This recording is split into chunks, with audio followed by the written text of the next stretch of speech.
What's up, everybody, and welcome back. You're tuned into the Tahyira Show on YouTube.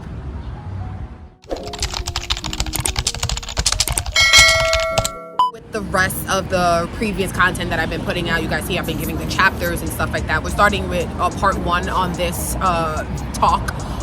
It's why mental health and Black America is even like why we say it in the same sentence. So people got to really understand, you're not a Black person and you don't know what it is to walk around as a free Black person in America, being a person that comes from immigrants and stuff like that, didn't necessarily come from the South in this kind of way. I'm speaking to people that did, people that come from the South, people who can trace their lineage back to plantations. You know what I mean? I did a lot of research this last Black History Month, very specific, kind of like took off my immigrant and my family from Trinidad and Tobago, whatever, and tried to maybe just act like, what if I was born a slave here, or like my grandmother was a slave? Like I can trace it back. Legit, I can't trace it back because Trinidad and Tobago, there's a big, when you have immigration, it just confuses it, you know what I mean? But Black Americans, I remember working with a estates and trust attorney back in my college days, and it was one of the things I learned, ancestry.com and all this stuff, not where it's at right now, and you can swab and find all this extra shit. Everybody's searching to see like how they're not Black, not that. The actual like census reports, that's what ancestry.com uses. So when they had plantation owners, also they had to also count the slaves in their house. So that's where a lot of people, I remember we had this one lady, I literally traced her and her family, like her great grandmother and whatever, back to plantation work. You know what I mean? She wasn't a slave anymore. This was back in the early 2000s, but it was just interesting, and I would stay stuck on that for that long. Like, I can't believe I found this lady's slave paperwork, and it's like, but I could never find my grandmother because she came through immigration. Like, to find her paperwork in the United States is at the naturalization office. So why mental health is that important for us? So we went from not even being people to being just slave and whatever, to now in the 1619 project they talk about it too, how in which white America and white people, the powers that be, whatever you want to feel better calling it, try to hurt the growth at every stage.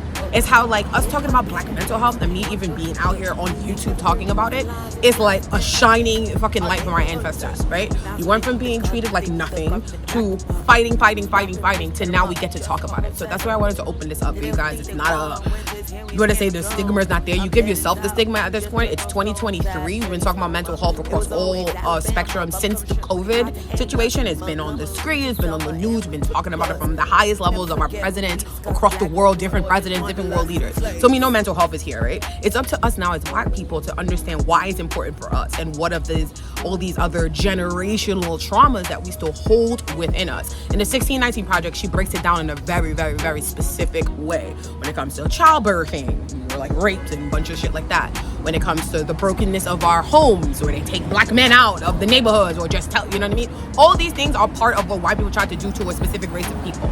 It may not look like that.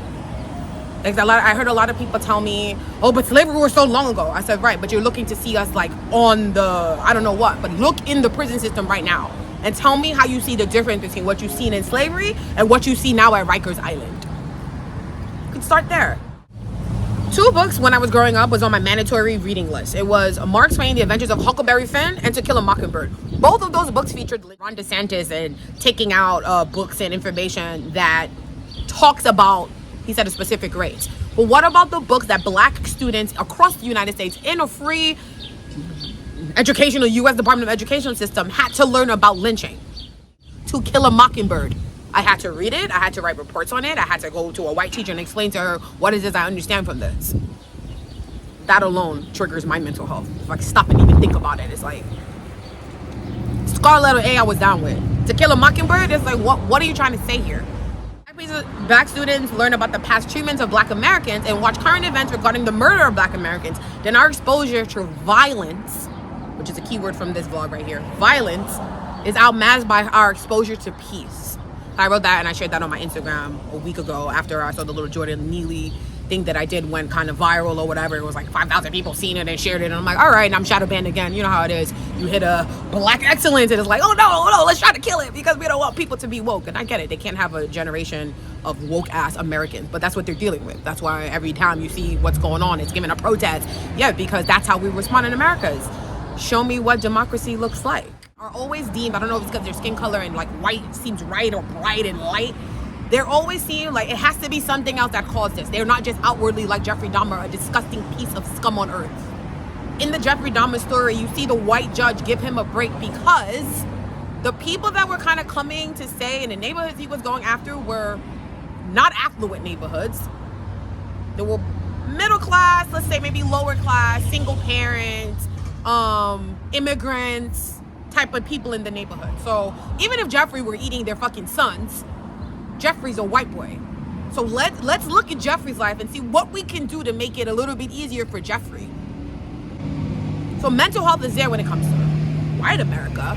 So just think about all the other Americas. It's also AAPI Heritage Month. Want to interject that here because I've been paying a lot of attention to what has been happening as well, especially with the Writers Guild of America strike that's happening now. There's a lot of stuff going on in our country. You gotta kind of be up on all of it. I work in news, so it's easy for me to stay on top of it. But it's a lot of Asian Americans at the top of the WGA strike. If you pay attention, if you're paying attention, and if you understand Chinese Americans and Asian Americans in our country, they changed immigration laws when it came to labor and wages and stuff like that to hold certain people out of the American dream. It's not just black people. You know what I mean? So maybe you could help us defend when we say white privilege. White privilege means you have the skin color that's deemed, I need help, even when you don't. We could use when white women go missing in this country. It's like, oh my God, I got missing white girl. White women can come and say, oh, let's just use this white Marine that killed this kid, Jordan, on the train. How come a black Marine knew that they couldn't just do that? I would say skin color shouldn't make a difference. What I brought in this morning when I was telling you guys before, Ron DeSantis and people on Twitter talking about DEI. DEI stands for diversity, equity, and inclusion. It's a 2023 way of saying affirmative action. It's a new age way, a post George Floyd and a post Breonna Taylor and a post Trayvon Martin way of explaining how in which our country can turn a blind eye to white criminals, but see black innocent people as criminals. Then, after you did all that, then start asking the mental health questions like, I wonder how black people must feel, who are not criminals, who've never done a crime in their life, who are trying their best to just mind their business and live their American life. How must they feel? A lot of white, like I say, white veterans who are not, they're so anti-MAGA, it's a joke because they fought in World War II. They have grandparents that fought in World War II, and it's like, well, we fought the Nazis, so how are we going to support them here in America? Jews will not replace us. Like, what the fuck you mean? You know, so this is where we land with lynching.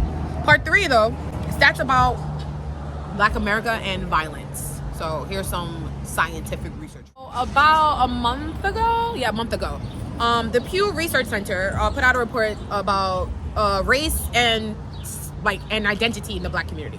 Race is central to identity for black Americans and affects how they connect with each other.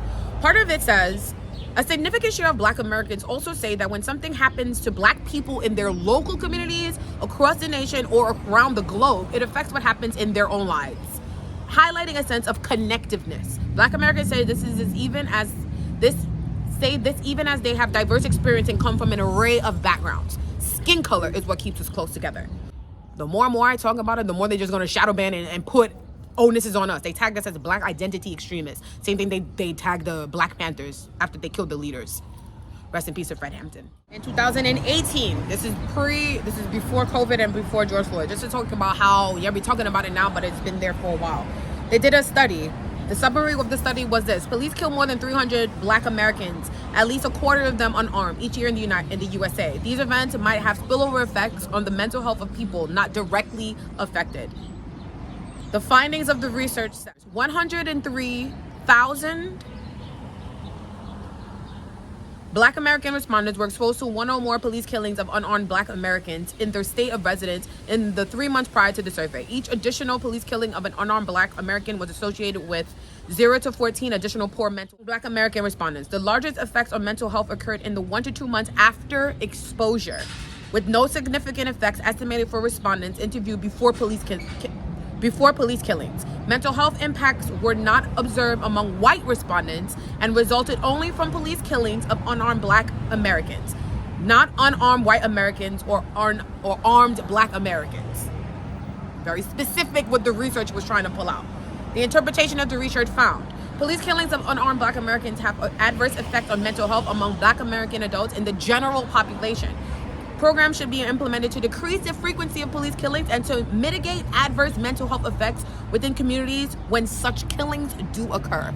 So, last week we saw the video of Jordan Neely being wrestled down to the train by this random white guy because he's having a mental health breakdown. I've had a mental health breakdown. I lived in Los Angeles. I'm about to get on the train right now because I have a rehearsal. I'm in a play.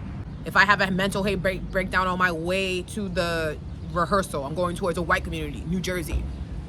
Does a white person have the right to just kill Tahyira because they don't know me and they see me acting in a way that is not okay for them to, okay for a black person to act in their opinion, in their white opinion? Because that is what happens in the United States. And we got the facts to back it up. Sticking with more of the violence that happened across black communities after the Civil War. On May 31st, 1921, Tulsa, Oklahoma became the site of a horrific massacre that was shrouded in violence for decades. A white mob descended on the city's prosperous black enclave of Greenwood and proceeded to burn until scores were dead and 35 city blocks were destroyed. 35 city blocks because there were black people trying to help themselves.